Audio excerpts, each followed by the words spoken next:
Mike Doyle knew it was going to be a bad day as soon as he saw the platoon of cops with their bell-shaped helmets and Winchester rifles, and the miners slouching past them with their picks dragging in the dirt.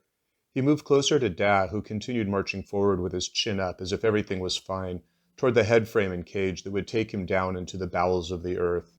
That damned headframe always gave Mike the shakes. It looked like a giant wooden gallows towering over the mine shaft, only eviler with its cables and hoist and the illusion of security. A gallows, at least, was honest. With a gallows, you knew exactly when you would die. Can't we go home? Come back tomorrow? You aren't going to win every scrap, Mikey. But if you fight with honor like we did, then you got to accept your losses with honor too. Now let's walk past those cops with our heads high. Why'd Schuylkill County get the minimum wage, and not us? I reckon the union's stronger down there. Up here, the collieries are all owned by big railroads with expensive lawyers. They can afford to starve us. We can move to Shenandoah with Aunt Mary and Uncle Sean. That's Schuylkill County, ain't it? 'Tis. We can't go running like rabbits each time there's trouble. Besides, you really want to live with Uncle Sean? Remember the thrashing you got last time we were there?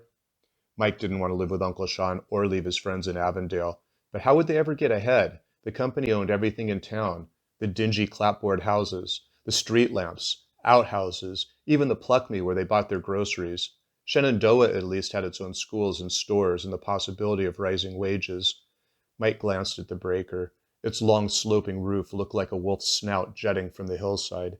Boys were lining up outside, innocent young mice marching right into its maw. And Oswald was at the door with his cigar and rat's nest sideburns, smacking his switch against his hand like he couldn't wait to use it on them. Dad, I'm sick of being a breaker boy. Really? You sick of supporting your family, protecting them from hunger? Couldn't I support him more with a better job? You're 13. You'll be a nipper soon enough, then a mule boy, guaranteed. Those jobs are based on age, that's how it works. Mike wished he could speed up time, but with his luck, he'd speed it up too much, wind up in a coffin. Hey, why aren't you going to the wake today with the other Irishmen? Wanted to, but Evans needs me to help timber the new manway. We don't do that, there'll be a lot more wakes tomorrow. Anyway, we'll get paid sooner, and God willing, start living like humans again. You can say that again, Doyle. Mike looked over his shoulder. It was Mr. Evans, with Methuselah and his two brothers.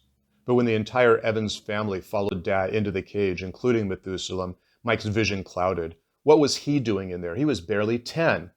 I'm a nipper, Methuselah called with his tiny girl's voice, waving as the cage descended. Mike wanted to punch the pistapants in the nose. Why'd he get to spend the day underground whittling sticks? No aching back, no burning knuckles, and no Oswald. It was Mike's turn. He was older and he'd been there longer. Methuselah was just a little boy. Looked it, too, with those thin wisps of yellowy white hair peeking out from under his cap like the tail of a baby duck, and skin so pink and clean-smelling. Dad was wrong. He got that job because he's Welsh. Mike stepped into the breaker. It was loud as an avalanche inside. The gnashing iron teeth of the crusher, whirling sorting screens, rivers of coal thundering down steel chutes in great black torrents, dust so thick you could barely see. It burned the eyes and throat, smelled like rotten eggs. He proceeded through the diagonal maze of chutes that crisscrossed the room, each with descending rows of boys sitting side by side above them on thin planks as if they were on bleachers at a ball game.